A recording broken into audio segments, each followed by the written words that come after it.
Jamaah Masjid Rahimahullah, kita awali dengan ucapan Assalamualaikum warahmatullahi wabarakatuh.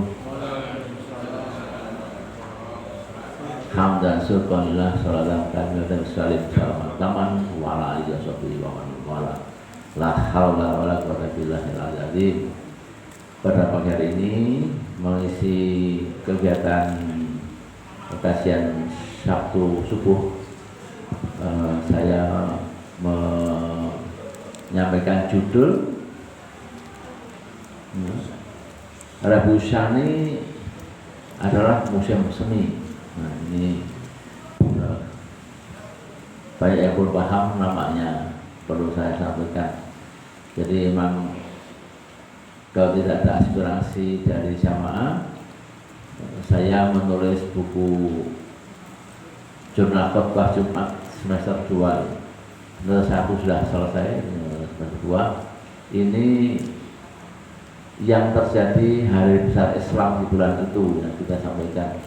Jadi ini jurnal khotbah yang bisa dipakai setahun selamanya.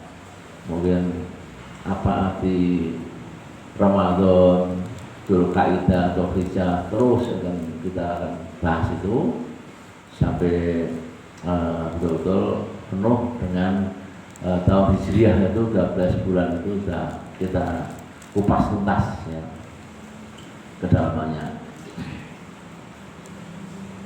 Sama Allah. Jadi pada pagi hari ini semoga tidak ada halangan ini untuk power-powernya kita akan mulai.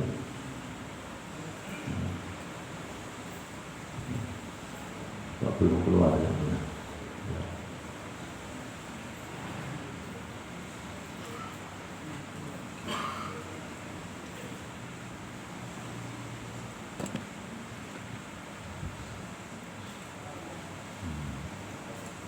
Ini nama-nama dalam tahun Hijriah. Kita harus akrab, orang Islam akrab dengan bulan-bulan Islam itu. Apa saja yang kita akan bahas hari ini, yaitu Rabiul Akhir, musim semi kedua ya. Jadi Rabiul Awal itu musim semi pertama, Rabiul Akhir itu musim semi kedua.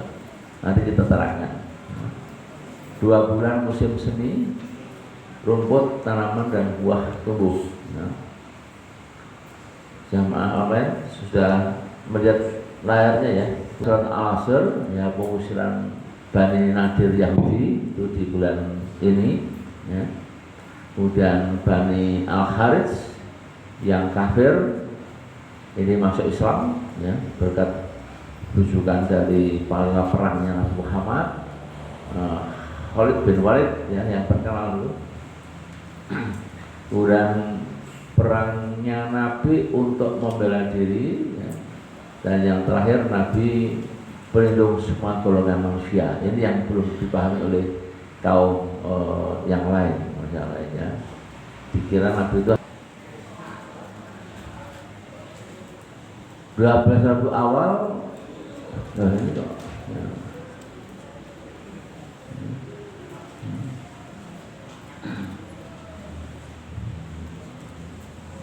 Jadi kita mengenal 12 Rabiul Awal itu bulan lalu adalah kelahiran Nabi Muhammad ya, pada tanggal yang sama dengan tanggal wafatnya. Ini yang perlu kita pahami dulu.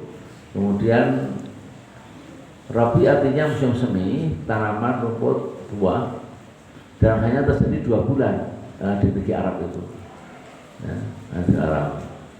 Coba kita bandingkan ya dengan negara kita ini. Iya Pak Nur, negara kita tuh tiada hari tanpa buah sayur, betul nggak? Bandingkan coba ke pasar Jetis, pasar Ungaran ibu-ibu, atau pasar Ambarawa yang biasa ke pasar.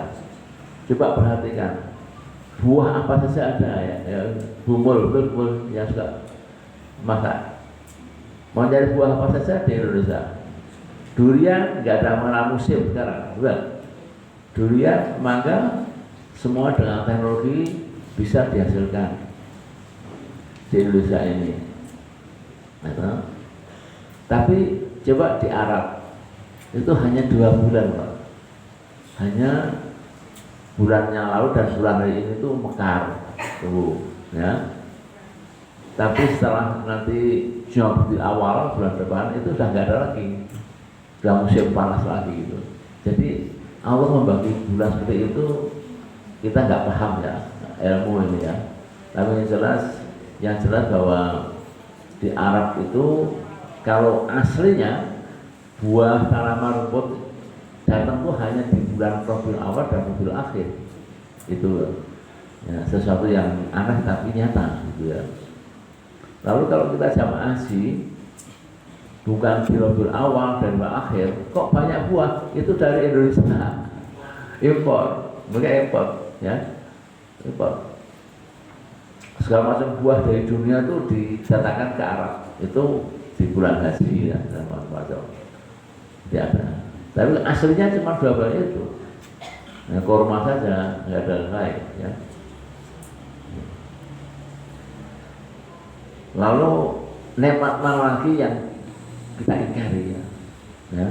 Kita sebagai penduduk Indonesia ini betul-betul nikmat yang luar biasa. Karena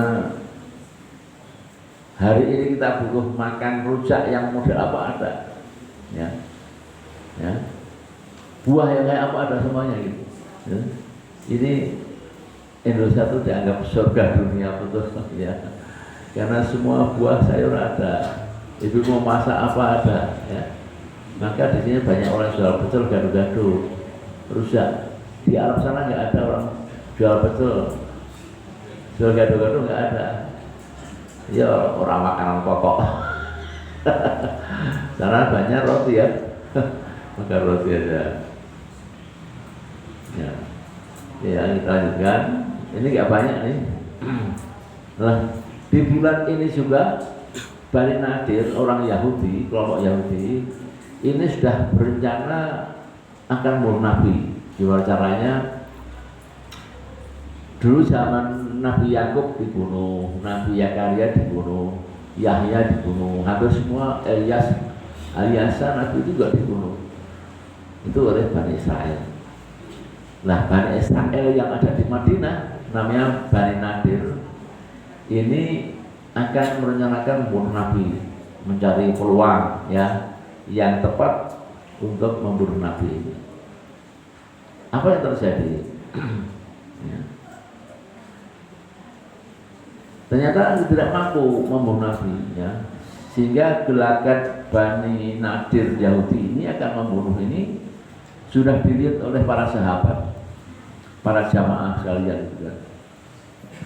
Ketahuan. Nah, dengan ketahuan itu maka mereka ditangkap dan fa'alhamaha fujuraha wa taqwaha, ada ilham dari Allah dengan surat Al-Hasr ya. Yang intinya agar Bani Nadir ini diusir. Nah, maka turunlah surat Al-Hasr ya. Itu artinya kan Hasr itu kan mengusir Bani Nadir Yahudi dari bumi Madinah, tidak boleh lagi tinggal di Madinah ya. Bagaimana dalam surat Al-Hasr 2, wali akhrajal ladzi nakafaru min ahli kitab. Jadi ahli kitab itu yang diusir, yaitu Bani Nadir ya. Ahli kitab min diyarihim li awalil hasr. Jadi yang diusir pertama-tama dari Madinah itu ya orang-orang yang akan mengancam Nabi tadi. Hilanglah kesempatan Bani Nadir ini untuk kembali ke Madinah ya. Jadi namanya di mana-mana selalu muncul ya. Seperti halnya ketika zaman Nabi Musa alaihissalam, Bani Israel Yahudi ini juga diusir dari Palestina ya. Karena apa? Karena dia akan merusak bumi Palestina, diusir oleh Allah. Ya, itu zaman Nabi Musa. Nah, sekarang ini terus berkecamuk perang karena Bani Israel punya asumsi, punya anggapan bahwa Palestina adalah negeriku yang diberikan oleh Il. Il itu siapa? Il itu dalam bahasa Ibrani itu Tuhan. Jadi Israel, Isra itu abdi, Isra itu artinya umat, Il itu Tuhan, umatnya Tuhan. Maka dia katakan oleh Bani Israel, Yahudi, bahwa Palestina adalah tanah negeriku, memberi dari Il, dari Tuhan dia. Maka orang Palestina harus pergi. Orang Palestina keturunan Ibrahim, keturunan Yakub, Nabi Yakub, Nabi Ishak itu harus diusir dari tanah Palestina. Nah, sekarang terus perang terus dengan model yang sangat sadis yang kita saksikan di TV-TV ini ya. Kita doakan semoga segera turunkan baratnya Allah ya. Allah berjanji dalam surat Isra 2:4-6 akan membalaskan kekejaman Yunus Israel. Nah, waktunya kapan? Allah Azza, kita hanya bisa berdoa saja sudah Allah sudah turunkan azab itu. Kemudian sapi perang Nabi kan di bulan ini kan juga banyak perang. Di bulan ini banyak perang. Di antara strategi yang dilakukan Nabi apa? Itu diutusnya Khalid ibnu Walid oleh Rasulullah kepada Bani Al-Harits ibnu Ka'ab pada tahun 10 Hijriah. Ya, berkat perjuangan Khalid, Bani Al-Harits semuanya masuk Islam. Ini sebagai strategi. Jadi nggak tahu dialognya bagaimana, tapi hanya kita dapat simpulkan bahwa pahlawan perangnya Nabi yang bernama Walid, ya, Khalid bin Walid ini yang bisa menundukkan orang-orang Bani Harits, ya, yang orang-orang kafir, ya, dan akhirnya dia masuk Islam. Ini luar biasa. Tidak harus dengan pedang saya membunuh, tapi dengan kedatangannya Khalid bin Walid ini mereka tunduk semuanya. Pernah saya terangkan di masjid ini siapa Khalid bin Walid ini? Yaitu seorang perwira perang, ya, komandan perang yang sangat ditakuti, sangat disegani, ya, oleh musuh-musuhnya, sangat ditakuti. Maka dia datang dengan naik unta sendirian menemui Khalid bin Walid, pimpinan kafir itu, dan mereka ketakutan. Ya, seperti zaman Khalifah Umar bin Khattab, ya, semua orang takut dengan Umar itu, ya. Jangan orang Pak, para setan jin berpapasan sama Umar gak mau dia, nggak mau dia lebih baik menghindar ketemu Umar. Itu jin saja takut, iblis takut ketemu Umar ini. Bayangkan ya Pak, manusia luar biasa seperti itu ya, kita luar biasa. Dan hal jahat juga begitu caranya. Semua musuh-musuh Nabi itu ketakutan kalau yang datang Khalid bin Walid, nggak tahu karismanya gimana, kita nggak paham ya. Itulah kira-kira ya. Ya kalau kita analogkan begini Pak, sekarang ada petinju yang bebas namanya MMA ya, yang luar biasa yang datang dari Soviet Pak, namanya Khabib. Ya, Habib Pak. Habib itu orang mau ketemu dia itu udah nggak berani gitu. Mau ketemu dia di ring itu udah ketakutan biasa. Dia sebelum berkelahi itu baca Al-Fatihah dulu, ya. Dan anak buahnya nggak ada yang kalah sekarang sampai sekarang nih. Padahal musuhnya mereka itu orang-orang yang hebat. Tapi nggak ada yang kalah. Ya. Ya, ini contohnya begitu ya, karismanya. Ingat, Nabi berperang karena wahyu Allah. Jadi Nabi berperang itu karena wahyu Allah, bukan karpe dewi. Mestinya kita jihad ke Palestina ya, Pak ya, cuma membantu. Tapi jihad kita gimana nih? Kalau pemerintah negara tidak mengirim, ya kita nggak bisa apa-apa. Kita ke sana cuma tangan kosong.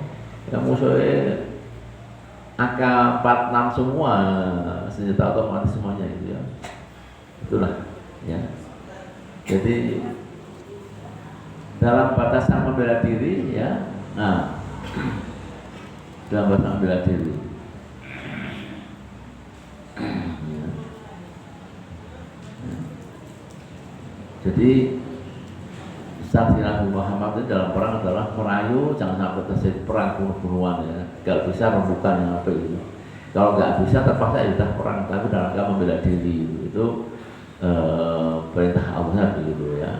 Jadi karena orang sampai sekarang ini orang-orang sekuler mengatakan bahwa Islam itu identik dengan perang, identik dengan perang. Maka lamanya pun pedang ya, itu stigma yang salah, ditakuti. Perang, teror, itu macam-macam. Yang disalah tafsirkan yang nggak paham mereka. Dan Islam kata mereka suka kawin sana kawin sini gitu. Karena Nabi istrinya banyak. Itu kan orang yang paham, jadi menafsirkan seenaknya.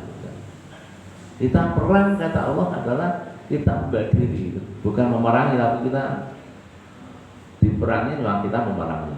Ya. Ya. Nah, kemudian inilah surat yang terkenal suratnya, wahai orang-orang yang beriman, bertakwalah kepada Allah dan hendaklah setiap orang memperhatikan apa yang telah diperbuatnya untuk diri hari esoknya, akhirat maksudnya. Dan bertakwalah kepada Allah, sungguh Allah Maha teliti terhadap apa yang Anda kerjakan. Jadi kalimat inilah yang menghantarkan bahwa pengusiran terhadap orang-orang kafir, orang-orang Bani Israel, turun surat ini, ya Allah taqwa wa ta'tun nafsun ma qatabat. Ya, ini perintah kepada kita agar apa? Agar kita tuh menyiapkan sangu sebelum mungkin. Sangu apa? Sangu itu hari esok akhirat. Seperti hari ini kita masih itu kan jadi sangu akhirat. Mencari ridha Allah, sangu untuk pulang ke akhirat. Seperti ngasih hari ini ya, Ibu sekalian. Ini yang kemudian yang dimaksud ya, hari esok sudah cukuplah bekalmu, yang bekal itu kita cari sendiri ya. Sehingga ketika bekal cukup ya, Bapak Ibu sekalian, ketika bekal cukup, maka ketika roh kita akan keluar dari jasad kita ini, apa kata Nabi? Akhiru kalamihi la ilaha illallah dakhala jannah. Ketika kalimat terakhir yang keluar adalah la ilaha illallah, masuklah dia surga. Tapi kalimat ini tidak mudah diucapkan ketika sakaratul maut, Pak. Ketika menjelang ajal tiba, nggak mudah mengucapkan itu. Jika amal kita kurang, dituntun, ditalkin kayak apapun tidak akan keluar kalimat itu. Nah, yang bisa mengeluarkan kalimat itu siapa? Amal kita. Seperti ngaji pagi ini, ya, membaca Quran, kemudian sedekah zakat, kemudian sedekah infak, kemudian silaturahim, ya, termasuk takziah ke Pak siapa kemarin? Pak Suratmo, ya. Sedekah. Ini kan bagian-bagian kecil-kecil kita kumpulkan amal baik ini agar apa? Agar akhiru kalamihi la ilaha illallah dakhala jannah. Kita tuh tujuan itu agar bisa berucap itu. Pengalaman saya, Pak, saya tuh diminta banyak teman ketika keluarganya di rumah sakit ngomongnya gini, sadis semuanya. Pak Ustaz, bapakku, masku, ibuku, ya kurang mati-mati gitu. Coba ya. Ngomong saya nggak mati, kenapa? Tolong dibantu Pak, dibantu doa biar cepat mati. Kasihan udah lama sekali berbulan-bulan, kami kesel. Loh, ini anak ini dosa dari ngomong gini nih. Mau doa ke orang dan mati. Masya Allah. Dan kamu jangan begitu, jangan begitu. Doakan hidup yang baik, yang selamat itu. Kalau mati itu urusan Allah. Was'alunaka niruh kulirun amirahu wa utu mina ilmi ila qalina. Urusan roh itu urusan Allah. Ya, kita yang tahu sedikit, jadi nggak paham saya. Maka itu Ketika saya talkin, Pak, yo nggak mati-mati Pak. Karena ternyata nggak pernah sholat Pak.